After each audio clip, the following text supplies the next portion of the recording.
जब भी भारत में घर और रंगों की बात आती है तो एक ही नाम जुबान पर आता है, एशियन पेंट्स।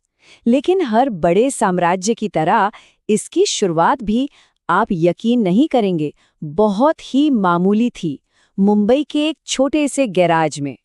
तो चलिए इस असाधारण सफर को शुरू से जानते हैं।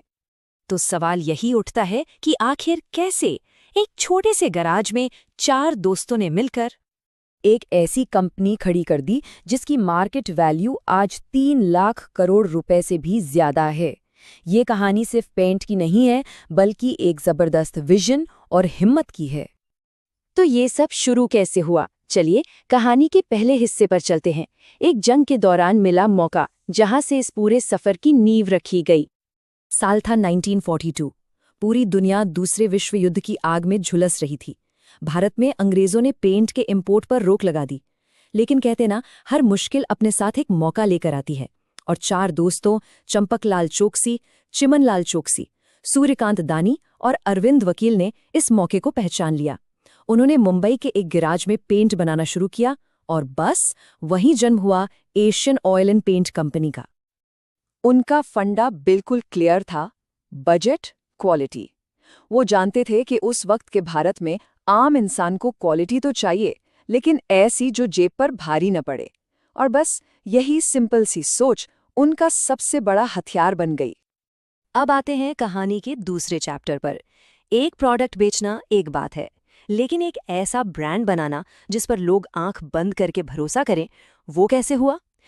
इसका जवाब एक छोटे से शरारती लड़के में छिपा है।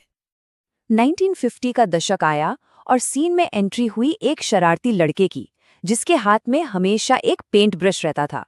उसका नाम था गट्टू और इसे बनाया था मशहूर कार्टूनिस्ट आर.के. लक्ष्मण ने।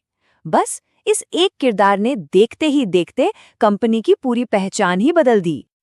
देखिए, गट्टू सिर्फ एक कार्टून नहीं था, वो एक सिंबल बन गया, भरोसे का, अच्छी क्वालिटी का और सही दाम का।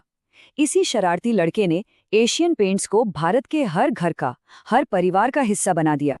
चलिए अब बात करते हैं उनके असली सीक्रेट वेपन की, और वो था डेटा।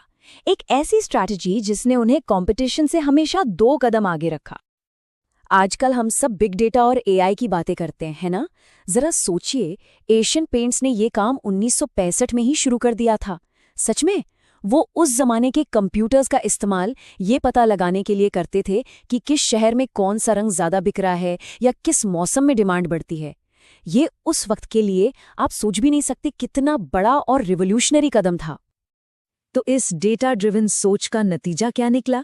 70,000 से भी ज्यादा डीलर्स का एक ऐसा मजबूत नेटवर्क जो आज तक उनकी सबसे बड़ी ताकत है। एक ऐसा किला जिसे आज तक कोई भी कॉम्पिटिटर तोड़ नहीं पाया है। तो आखिर इस पूरी सफलता का फॉर्मूला है क्या? चलिए इसे आसान भाषा में 4 जरूरी पिलर्स में तोड़कर समझते हैं, जिन्होंने एशियन पेंट्स को मार्केट का किंग बनाया। पहला, अनबीटेबल वैल्यू, मतलब कीमत, क्वालिटी और भरोसे का ऐसा परफेक्ट कॉम्बिनेशन जिसका कोई तोड़ नहीं।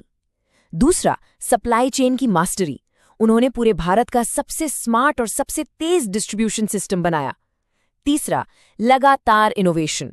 हर साल 2000 से ज्यादा नए शेड्स लॉन्च करना, मतलब ट्रेंड को फॉलो नहीं, ट्रेंड को सेट करना। और चौथा, जो सबसे जरूरी है, रिटेल पर पूरा कंट्रोल। उनका 95% माल उनके अपने डीलर्स के जरिए बिकता है। इससे क्या होता है? मार्जिन भी तगड़ा और कस्टमर एक्सपीरियंस भी बेहतरीन।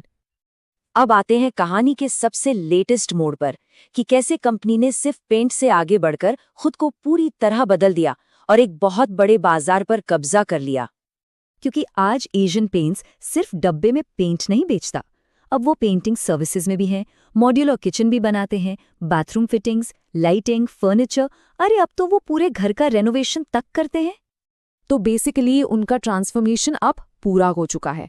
वो अब सिर्फ एक पेंट कंपनी नहीं रही, बल्कि एक कंप्लीट होम इम्प्रूवमेंट टाइटन बन चुकी है। और आज वो कहाँ खड़े हैं, ये चार्ट सब कुछ साफ साफ बता देता है। भारत में नंबर 1, एशिया में नंबर 1 और दुनिया भर में 4थी सबसे बड़ी पेंट कंपनी। तो ये पूरी कहानी सुनने के बाद एक सवाल मन में आता है कि आज के इस दौर में वो कौन सा नया गैराज स्टार्टअप है जो चुपचाप अपनी सफलता का, आने वाले कल का ऐसा ही कोई सीक्रेट फॉर्मूला तैयार कर रहा है? सोचने वाली बात है ना?